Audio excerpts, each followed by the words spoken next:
What's going on, everybody? Welcome back to another episode of the Ins and Out with D podcast. And today, I got a very special guest. I've known this brother for a very long time. We go way back, the 757, Southampton County, Southampton High School. Ladies and gentlemen, for those who do not know, this is former Maryland Old Dominion offensive lineman Tyran Hunt. Tyran, it's nice to see you, brother. It's good to see you too, my guy. Man, it's been so long since I've seen you, bro. Man, I've been keeping up with your journey, man. The things you've been doing. Recently, I seen you came back to the very high school that you played for, your alma mater, and you gave some words of wisdom to the young kids under Coach Travis Parker, and just seeing that, we appreciate that, man. We appreciate you giving back to your community and things like that. For sure, for sure. I mean, Coach Parker. I reached out to Coach Parker, asked him if I could come up to the high school and help out any way I can. I'm in the area, so I've been trying to get in where I can and live there too. So I was like, what better place to do it than where it started at. So reached out to him and he asked me to, come to one of the guys like sessions, like lifting sessions, and I came out and just spread a few tidbits of knowledge, of what I've learned over the course of my career, and some things some gems I feel like will go a long way for some of the guys that just trying to do my part on giving back, like the old people did for me. Yeah, man, and of course, you probably don't know I'm a teacher now at Southhead High School, so I Okay. yeah, so I see the kids every day, and they always talk about the pros and NFL, college football, things like that. And one thing I always say is like, look, don't don't let the big schools kind of be like your biggest goal. There's always the small guys and things like that. And for you, and we all know, you went to Maryland and then you came back home to ODU. So it lets people know that the journey is always going to be one place to another, but that Yeah. doesn't determine where you're going to be. So, and man, you from Boykins. A lot Yeah. of people know a lot about Southampton County and all the things we have, with Franklin, Cortland, the Meadows, and Boykins. Just talk about you growing up and things like that. Yeah. I mean, mostly I've lived in a couple of different places in South Atlantic County, but Boykins has been, where I've done most of my growing up at. Um, Southampton County itself, obviously, and a lot of people know that it's a small, like, knit county. You know what I mean? Everybody pretty much know everybody, and if you don't know somebody know you. You know what I mean? It's all over the all over the county. This cousin, that cousin. But I think that tight knit community feel is what kind of it's been my backbone, like growing up, like knowing that I have support of people in the area, especially like even when I was still in college, like when I would come back on break and just what I mean, go to Franklin, go to Walmart, you know what I mean, or just what I mean, in Cortland or something, and people will stop me and like, yo, what I mean, what's up, ooh, ooh, like, and it's always meant love. So I think that's the part I embrace the most about Southampton County, bro. Like, it's just always been love. You know what I mean? It's small, like small family community for real. Yeah, man, and Southampton County is small and things like that.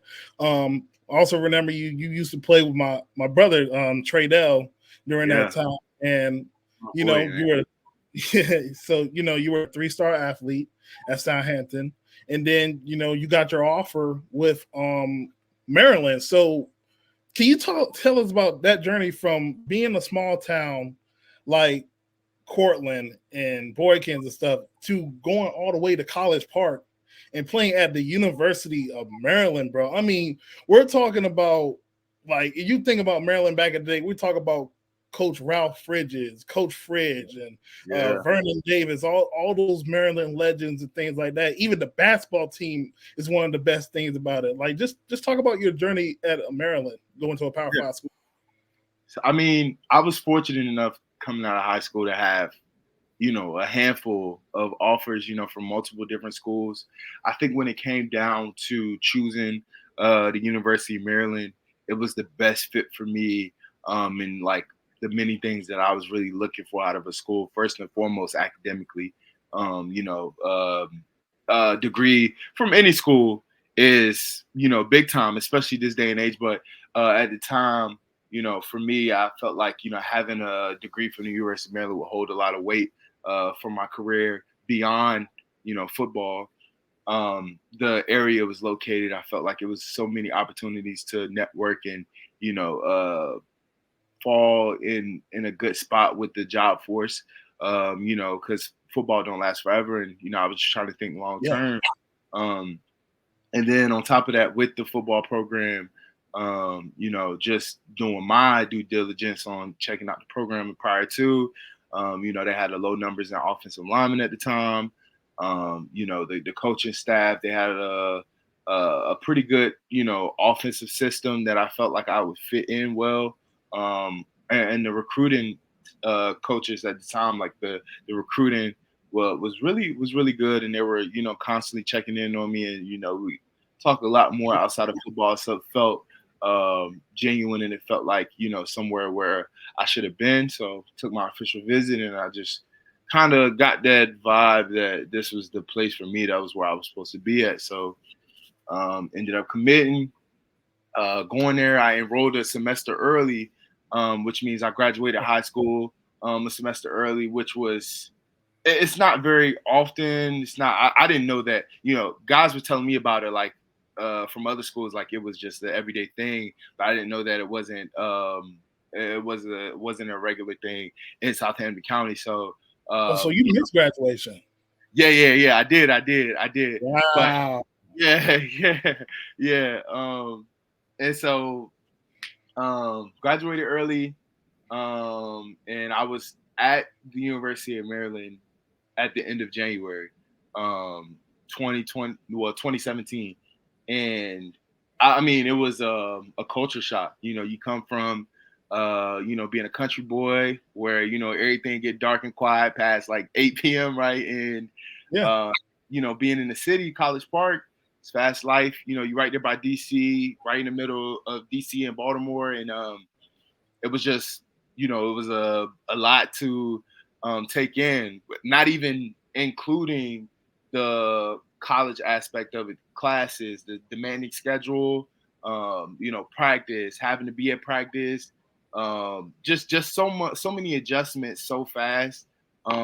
You could get lost in it, and it took a really good chunk of time, as an adjustment period to get used to it. Coming from a school where, you had to play offense and defense and special teams too, to go into a school where, you have guys who were the guy at their former high school, and, you kind of just got to sit back and, take everything in and learn and just kind of play a role. It's not easy, coming from a school being a guy to going somewhere where you might have to hold the bag now. You gotta listen to older guys and what they tell you because they've been in it for a minute. All of that was a big adjustment for me, and it took a while to really become accustomed to it. But I think that was one of the biggest like learning curves that I had, and one of the biggest growing experiences that I had that kind of made me who I am today, for real. Yeah, I know because from my experience, when I left Southampton, and even though Shaw is a D2 college, but the fact it was like in the middle of Raleigh, like it was a huge city. It took some time for me to adjust, but then also for you, like you're also at Maryland, so even though they really a couple years even before you got there, they just transitioned from the ACC to the Big Ten conference. So you were in the biggest, one of the biggest and most recognizable conferences in America. I mean, you going up against the Minnesotas, the University of Michigans, the Ohio State. I mean, like you went up against some guys, and you seen some future NFL stars. You seen some guys that's playing the league now. So, what was your it like to play at the Horseshoe, the Big House, Penn State? What was that like for you, man? It was like, I mean, those are the experiences that like, you don't forget. Those are things that you hear about, but like those are experiences that like me explaining it wouldn't really do anybody justice. Like you had to be there. Some of these bigger games, like being at Penn State or being at Ohio State, and being in stadiums like Michigan Stadium, uh, where you can't even hear the play calling because the crowd is chanting so loud, and Yeah, so these were adjustments that we had to game plan for going into those weeks. We had practices where we would have crowd noises, full blast, trying to communicate through that, and like even preparing for it, getting in there, it was a different feel, and it was just so surreal when you like on the hindsight, like kind of looking back at it, it was just like I don't know how we operated through some of those situations. To be honest, it was just so much and so loud for real. But um, man, like it was just crazy. Like Wisconsin, you know what I mean? Those yeah, places. Cam Um, Randall. exactly. Like literally, it was just so many experiences that was just so just a lot to take in. Honestly, a lot to take in.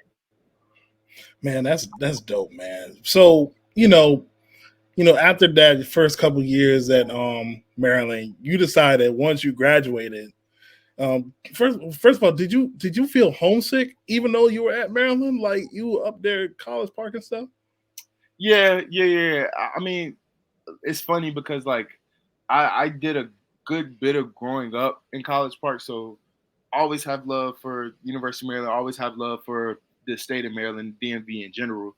Um, I did get homesick pretty often. My family, my backbone, they did a good job supporting me through that. My parents came to the games they could when they could, and my friends and family reaching out when they could, showing me love.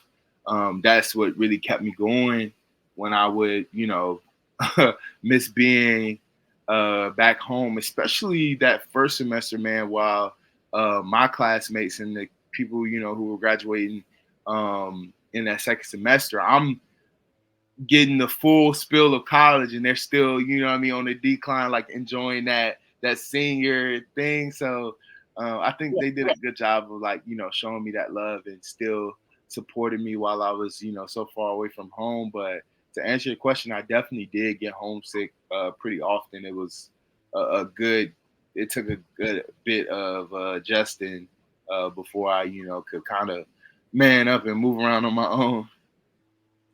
Yeah, so that's pretty obvious from my sense. I do understand that, especially like being such a big place in the DMVs, because our area of Virginia, we just proclaimed the 757. So when you go into the DMV, they're like, I don't know you, bro. Like, you know Yeah, what I'm literally. saying? So I know that's a big experience for you. You had to learn that. So after Maryland, you had the Old Dominion, and you get more of an opportunity there, and you're starting things like that. You started 2 years playing guard. What was that experience like going from the big Power Five to now, like Old Dominion? It's well known, but it's still like at the lower level. I would say like the Group of Five. I would say the Group of Five Yeah. conferences.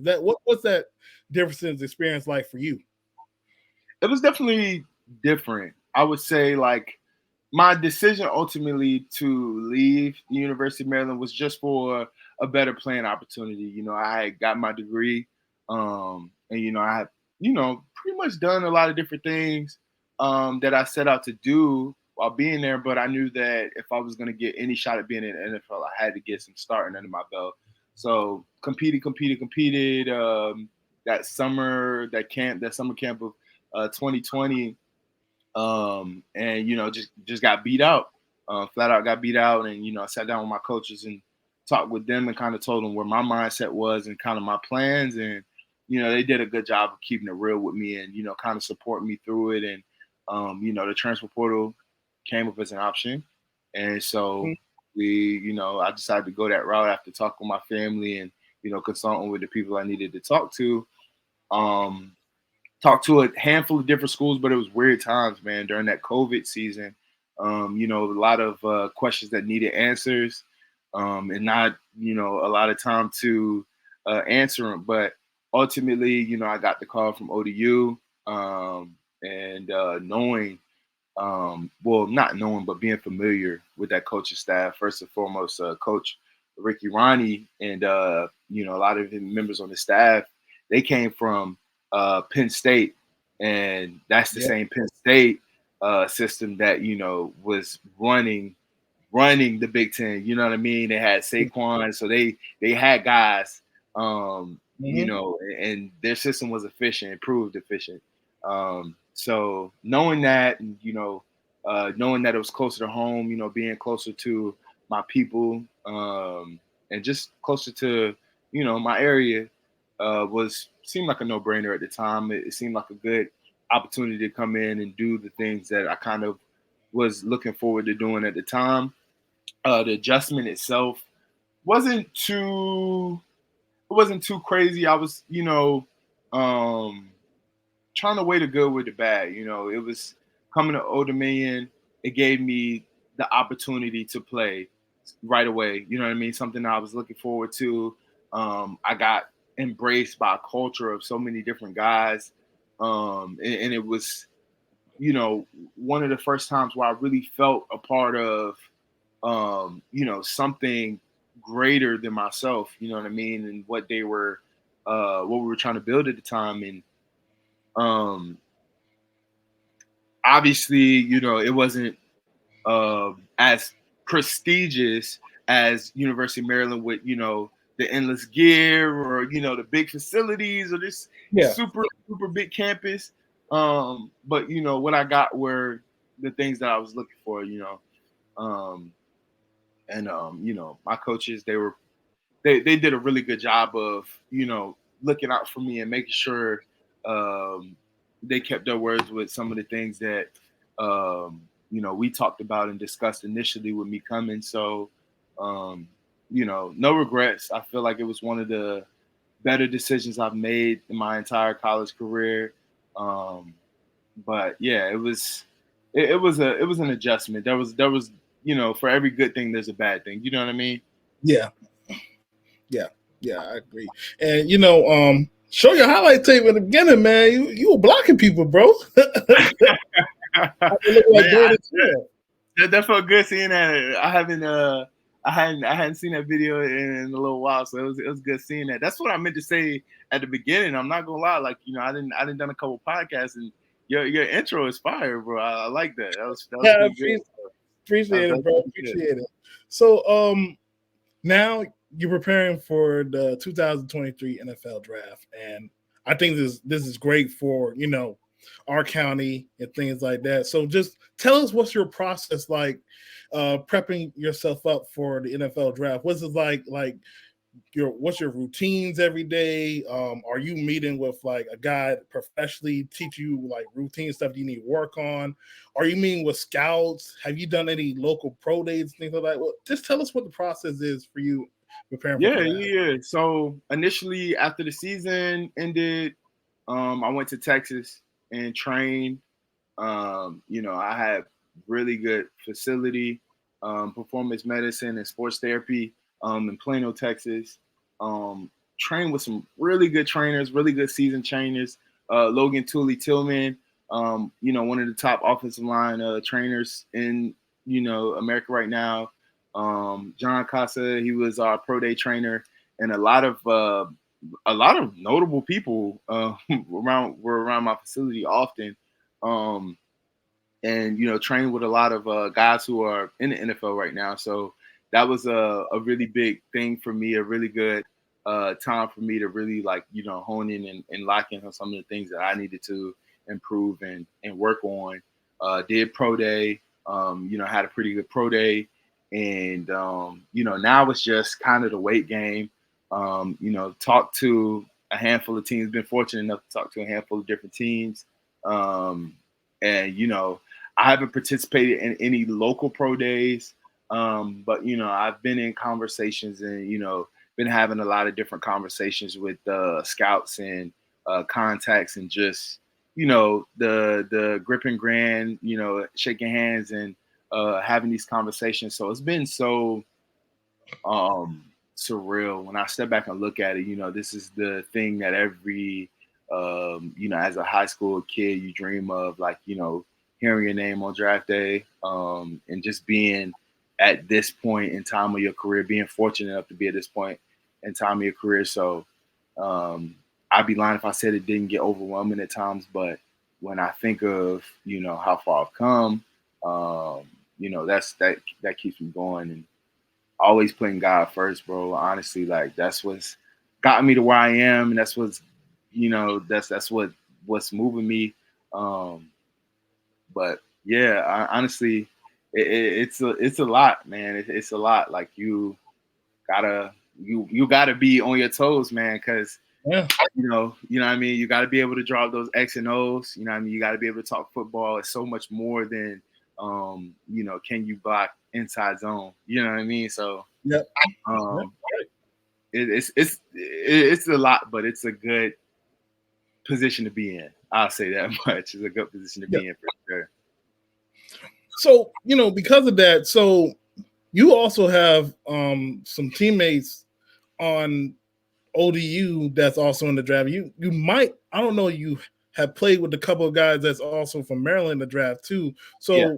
So is there any spill on these other guys that the guys you played with, like Zach Kuntz? I've been hearing his name been rising up the boards lately. Yeah. I can't remember the guy name. He also played offensive line with you. Nick Saldiveri. Yeah, Nick Saldiveri, and then even Yeah. for Maryland, Jalen Duncan, Deontay Banks. I love Deontay Banks. I think he's gonna be a first rounder this year. Sure. Even Dante Demas and Rakeem Barrett. Yeah, So give a spill on them guys, man. Them are your former teammates. You're gonna have to hype them up. Yeah. I'm gonna hype you up. Yeah, nah, for sure. Nah, they're definitely like you naming some dogs, bro. Like some guys that I didn't seen to get it done. Jalen Duncan for starters. He was the guy I was competing for the starting spot. Obviously, Jalen is a freak athlete. I've seen him lift weight like in his sleep. He's very quick and light on his feet to be his size, and he's just this big, massive guy who moves people. Like that wasn't a easy task. What I'm saying, competing against him every day, and I'm so happy for him and so proud that he's at the position he is right now.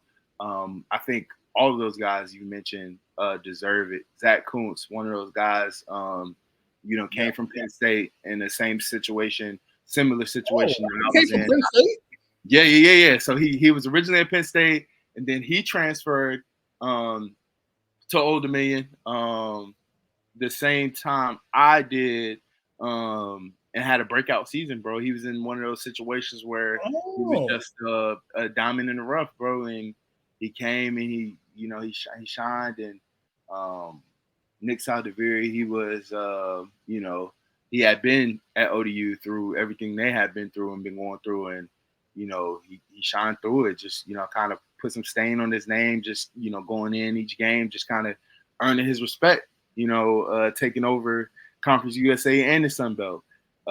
So these are all guys that I've seen. Been in rooms with, like, just watching them grind, and I'm so happy and so proud. Like, it's almost like their accomplishment is as much as mine, because just watching them go through some of the same things, that I've been through, and seeing them rise above it, and now we're all here, just waiting to hear our names called. It's major, bro, and it's a blessing. Like I said before, bro, just seeing that, bro, and being here, bro. These are these are guys, bro. These are my guys. So yeah, man, that's what's up. So, obviously, there's always cons. So, I know you've been studying for a while now.